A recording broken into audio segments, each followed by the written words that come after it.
My name is Bridget and I'm going to be narrating the biography, Martin's Big Words, The Life of Dr. Martin Luther King Jr. This biography was written by Doreen Rappaport and illustrated by Brian Collier.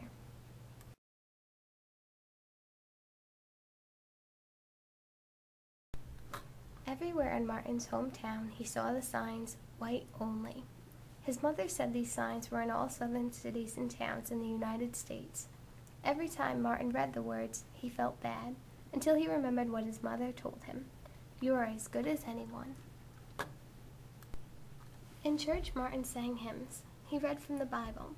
He listened to his father preach. These words made him feel good. "When I grow up, I'm going to get big words too."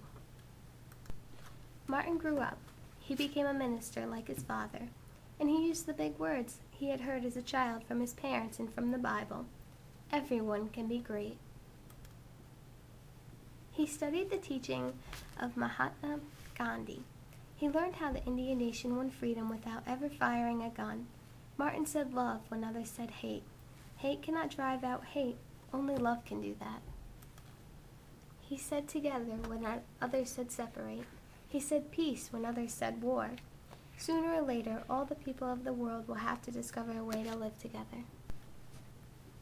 In 1955, on a cold December day in Montgomery, Alabama, Rosa Parks was coming home from work. A white man told her to get up from her seat on the bus so he could sit. She said no and was arrested. Montgomery's black citizens learned of her arrest. It made them angry. They decided not to ride the buses until they could sit anywhere they wanted. For 381 days they walked to work and church and school. They walked in rain and cold and in blistering heat. Martin walked with them and talked with them and sang with them and prayed with them until the white city leaders had to agree they could sit anywhere they wanted. When the history books are written, someone will say there lived black people who had the courage to stand up for their rights. In the next 10 years, black Americans all over the South protested for equal rights. Martin walked with them and talked with them and sang with them and prayed with them. White ministers told them to stop. Mayors and governors and police chiefs and judges ordered them to stop, but they kept on marching. Wait. For years I have heard the word wait. We have waited more than 340 years for our rights. They were jailed and beaten and murdered, but they kept on marching. Some black Americans wanted to fight back with their fists. Martin convinced them not to, by reminding them of the power of love. Love is the key to the problems of the world. Many white Southerners hated and feared Martin's words.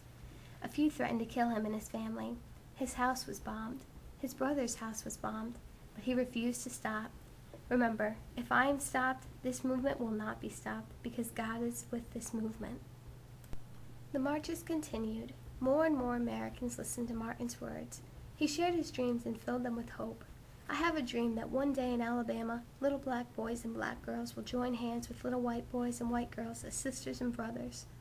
After 10 years of protests, the lawmakers in Washington voted to end segregation. The white-only signs in the South came down. Dr. Martin Luther King Jr. cared about all Americans. He cared about people all over the world, and people all over the world admired him. In 1964, he won the Nobel Peace Prize. He won it because he taught others to fight with words, not fists. Martin went wherever people needed help. In April 1968, he went to Memphis, Tennessee.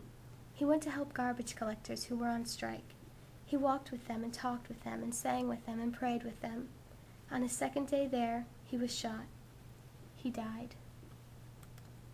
Freedom, peace, together, I have a dream, love. His big words are alive for us today.